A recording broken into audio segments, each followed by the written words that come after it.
পিতা ছাড়া এক সন্তানের জন্ম কাহিনী। এই যে মা মরিয়মের গর্ভে জন্ম লইলেন ঈসা নবী তিনি রে। পিতা ছাড়া জন্মের কাহিনী।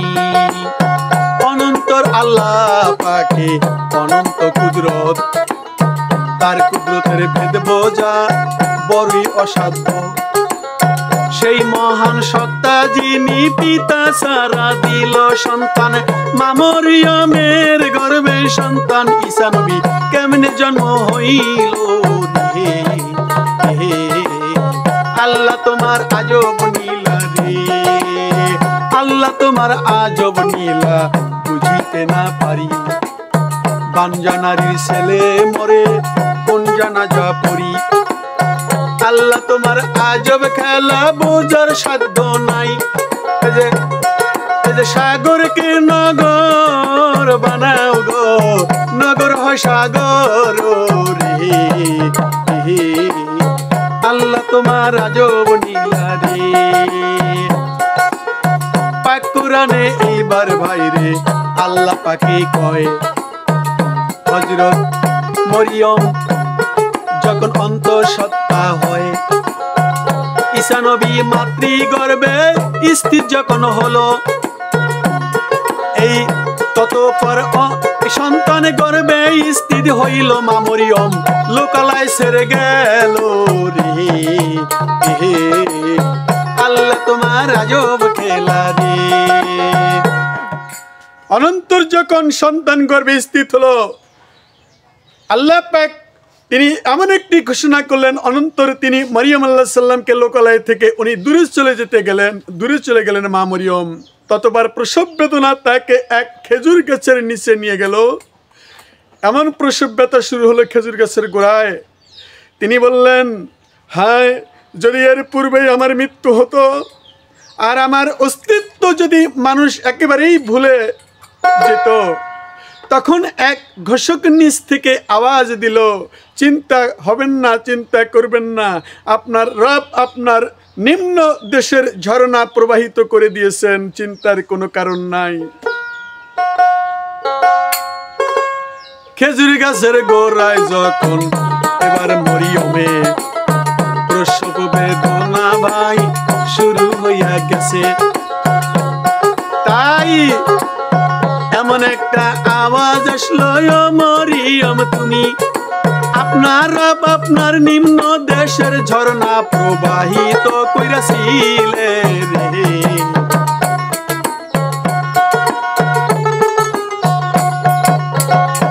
আর গাইবি আওয়াজে তখন ওই আওয়াজ শুনিল, আপনি খেজুর শাখা ধরে নিজের দিকে গো। খেজুর গাছের শাখা নারা দিন তাই, এতে তাজা এবং ফল পশু আপনার উপরে পড়তে থাকবে তাই। খেজুর গাছের ডাল ধরিয়া পাতা ধরিয়া যখন নারা দিল, আপনার উপর পড়তে থাকবে ফল পশু আপনার রে।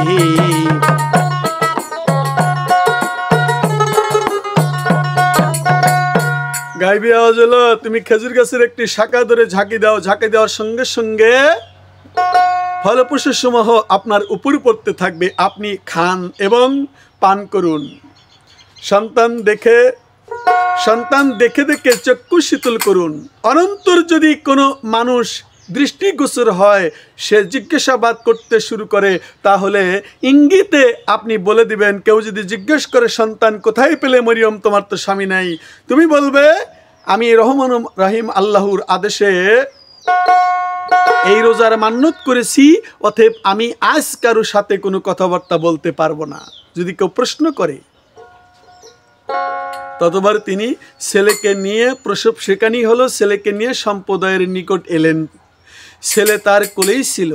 লোকেরা দেখা মাত্রই বলে উঠল, ওহে মারিয়াম, তুমি তো আজব কাণ্ড করলে, আজব ঘটনা করে দেখালে। ওহে হারুনের ভাগ্নি, মুসার ভগ্নী অর্থাৎ মুসার বোন, তোমার পিতা মন্দ লোক ছিল না, আর তোমার মাও ব্যভিচারী ছিলেন না। তুমি এ কি করলে মারিয়াম? তখন মারিয়াম আলাইহিস সালাম বললেন, ছেলের প্রতি ইশারা করলেন। এই নাবালক শিশু ঈসা মাসীহ আলাইহিস সালামের দিকে ইশারা করলেন মরিয়ম বিবি। যেই ইশারা করলেন, মানুষজনে বলল, আমরা তার সাথে কি কথা বলবো? মা মরিয়ম বলতেছে, তোমরা কি প্রশ্ন করিলা? এই ছেলের দিকে ইশারা করে বলে, ছেলেকে জিজ্ঞাসা করো যে এখন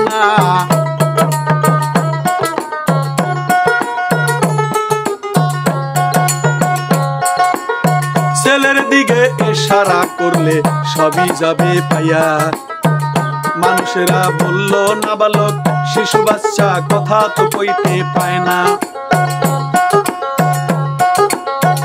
এই কথা বলার সাথে সাথে কি কথা বলিব, যে এখন মায়ের কোলে দুগ্ধ পান করছে, কেমনি কথা কইব রে? আল্লাহ তোমার আজব খেলা রে।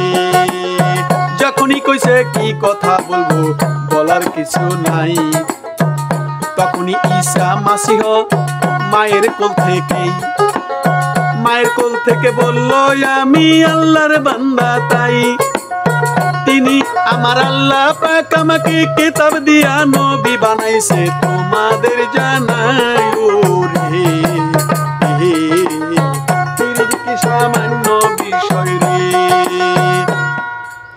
ঈসা নবী মায়ের কোল থেকে বলল, আমি আল্লাহর বান্দা, আল্লাহ আমার উপরে কিতাব নাজিল করেছেন, নবুয়ত দিয়েছেন, আমি আল্লাহর নবী বানিয়ে আমাকে পাঠিয়ে দিয়েছে এবং আমাকে বরকতময় করেছেন আমি যেখানেই অবস্থান করি না কেন। আর তিনি আল্লাহ পাক আমাকে নামাজ ও জাকাতের হুকুম করেছেন যতদিন আমি জীবিত থাকি। আর আল্লাহ পাক আমাকে মায়ের সেবা পরিচর্যাকারী করেছেন এবং নাফরমান বরখাস্ত করেন নাই, আমাকে বরখাস্ত করেন নাই। আল্লাহর পক্ষ থেকে আমার প্রতি শান্তি নিরাপত্তা ঘোষণা করেছেন। এই শিশু বাচ্চা ঈসা আলাইহিস সালাম মায়ের কোলে থেকে এগুলা বললেন। আরো বললেন, ঈসা আলাইহিস সালাম শিশু বাচ্চা মায়ের কোলায় দুগ্ধ খায়। আরো বললেন, যেদিন আমি জন্ম নিয়েছি সেই দিনই মৃত্যুবরণ করব এবং যেদিন পুনর্জীবিত হয়ে উৎক্ষিত হবে সেদিন আবার আমাকে হাসরের ময়দানে উঠতে হবে। সূরা মারিয়মের এই আয়াতে 22 এবং 33 পারা 16 এতে বিস্তারিত আলোচনা করা হয়েছে। হযরত ঈসা নবী এইবার ভূমিষ্ঠ হবার পর মরিয়ম সন্তানকে কোলে করে এবার নিজের ঘরে যান। এ ধারণার ইঙ্গিত পূর্ণ তাই তো সবাই দেখে যে তিরস্কার করিল সবাই রে, বলতেছি তোমাদের রে, আল্লাহ তোমার আজব খেলা রে।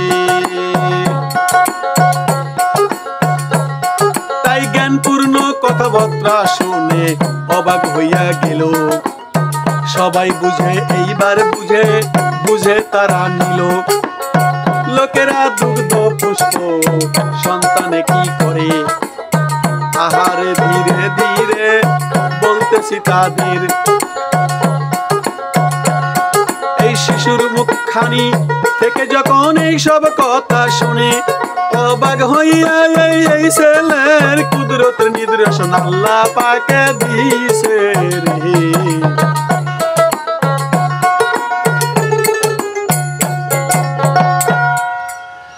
আল্লাহ পাক অবশ্যই আল্লাহর কুদরতের নিদর্শন, সর্বপ্রকার মন্দ আচরণ হতে পুত পবিত্র। এই শুনে সবাই বুঝে নিল যে মরিয়ম আলাইহিস সালাম সর্বপ্রকার মন্দ আচরণ হতে পুত এবং পবিত্র, তার কোনো দোষ নেই, এটা আল্লাহর কুদরত। আর এই শিশুর জন্ম অতি অবশ্যই আল্লাহর কুদরতের নিদর্শন। বিষয়টা এমন ছিল না যে গোপন থাকবে।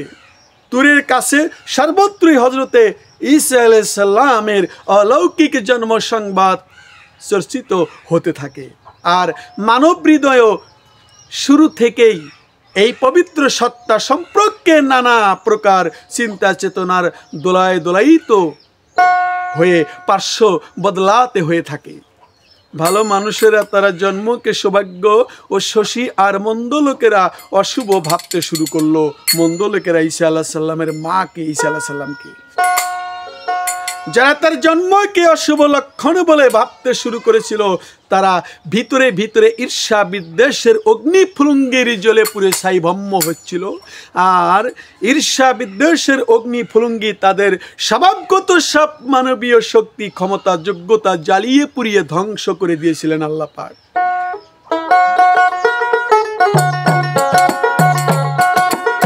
পাহাড়কে সাগর করো, সাগর হয় নগর। পাহাড়কে সাগর করো, সাগর হয় নগর।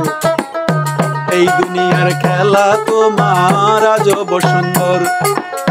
সাগরকে নগর বানাও, নগর হয় সাগর। এই দুনিয়ার খেলা তোমার আজব সুন্দর। আল্লাহ তোমার আজব খেলা রে। তাই আল্লাহ তাআলা নিজের তত্ত্বাবধানে, আল্লাহ পাকে নিজে তাদের তত্ত্বাবধানে পবিত্র বরকতময় লালন পালন করে সুরক্ষণ করিতে থাকে হযরত মরিয়মে, যাতে তার মধ্যে বনি ইসরাইলের যে মৃত অন্তর সমূহকে পুনর্জীবিত করিয়া দেয়। এই যে আধ্যাত্মিকতার ফলে সুশোভিত করতে পারেন দয়ায় আমার ময়ূরী।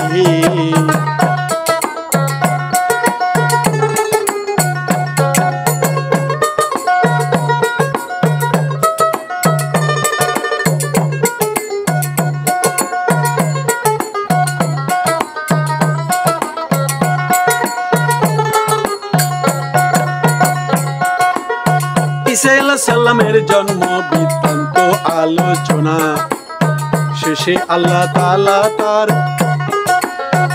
মরিয়মের উচ্চ মর্যাদা সম্পর্কে আল্লাহ পাকে কয়ে, মরিয়মকে ছোট করে দেখো না, মর্যাদা দিয়ে যায়।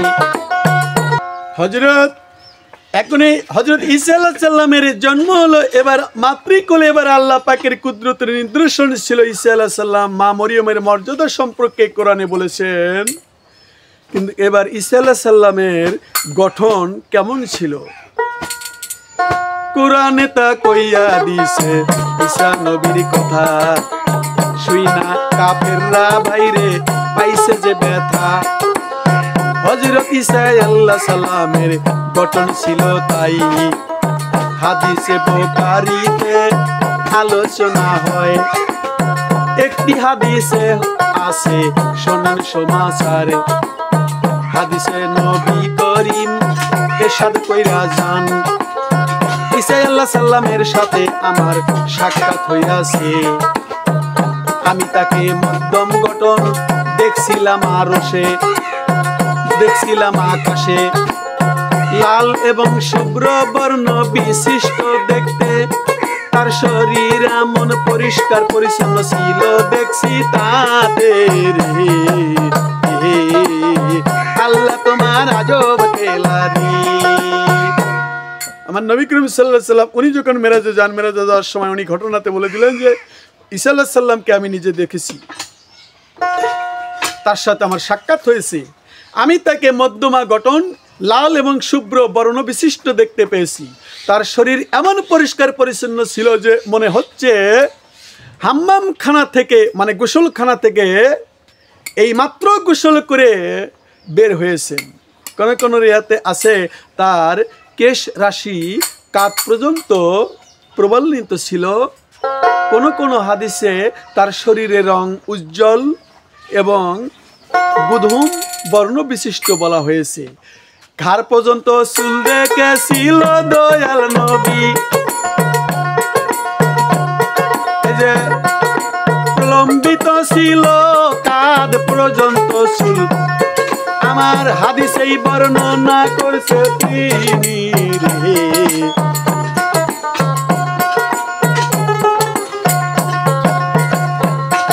গেল ঈসা নবীর গঠন গেলাম বলিয়া, কেমন দেখতে গায়ের রং কেমন, মাথার চুল লম্বা ছিল কেমন। এবার রেসালাতের কথা যাইতেছি বলিয়া, রেসালাতের কথা বলবো গো তোমাদের যাই কইয়া দি।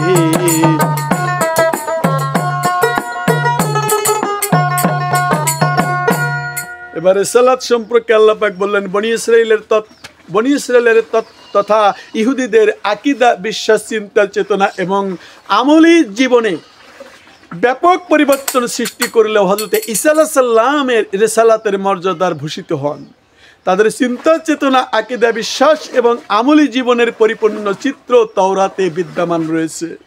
কোরআনে কারিমে তাদের যেসব আকীদা, বিশ্বাস ও আমলি জীবনের নিগূঢ় তত্ত্ব এবং পরিগণিত সম্পর্কে আলোচনা করেছেন আল্লাহ পাক।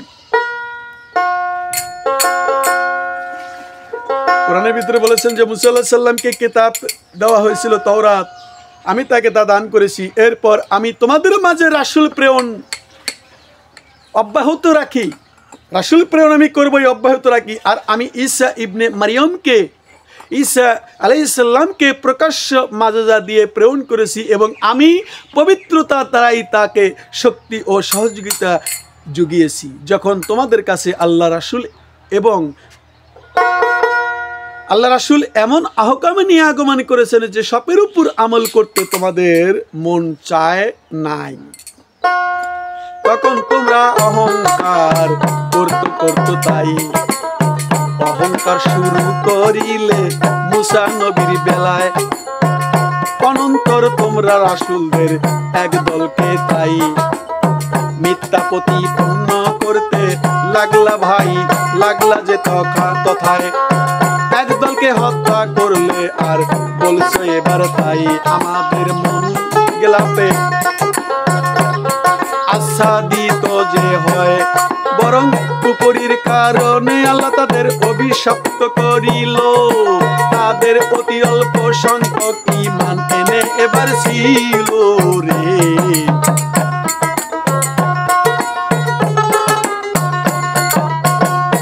এই উল্লেখিত আয়াতের সময়ে আল্লাহ তাআলা অভিশপ্ত পাপাসক্ত বনি ইসরাইলের একটা সাধারণ রীতি অভ্যাসের বর্ণনা দিয়েছেন আল্লাহ পাক। বনি ইসরাইলের নিকটে যখন কোন নবী রাসূল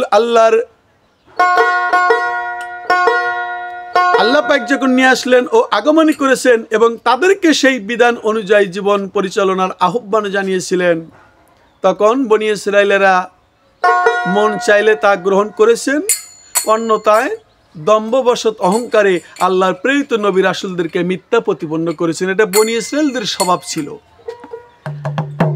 এমনকি হত্যা পর্যন্ত করতে চেয়েছে। কোন কোন নবীকে তারা হত্যা করে ফেলছে। জাকারিয়া ইয়া অনেক নবী তাই, অনেক নবী রাসূল অভিশপ্ত ইহুদিদের তাই। অভিশপ্ত ইহুদিরা হত্যাকাণ্ডে তাই, তাদের হাতে শিকার হয়েছিল অনেক নবী তাই। কোরআনে কারিমে বিভিন্ন স্থানে আল্লাহ পাকে কয়ে, বনি ইসরাইলের নবী রাসূলদের হত্যার মতো চরম হত্যাকারী তার নাই। এই কর্মের বর্ণনা দিয়েছেন তোমাদের যাই কয়া, বনি ইসরাইলের কথা যাইতেছি বলিয়া।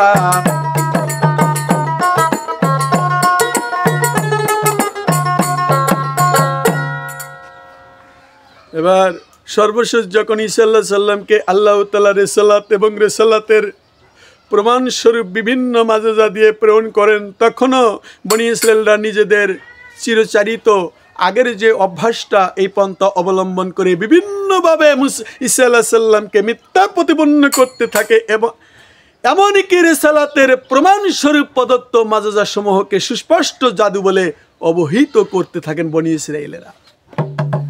এইভাবে এই দুর্ভাগা অভিশপ্ত সম্প্রদায় সত্য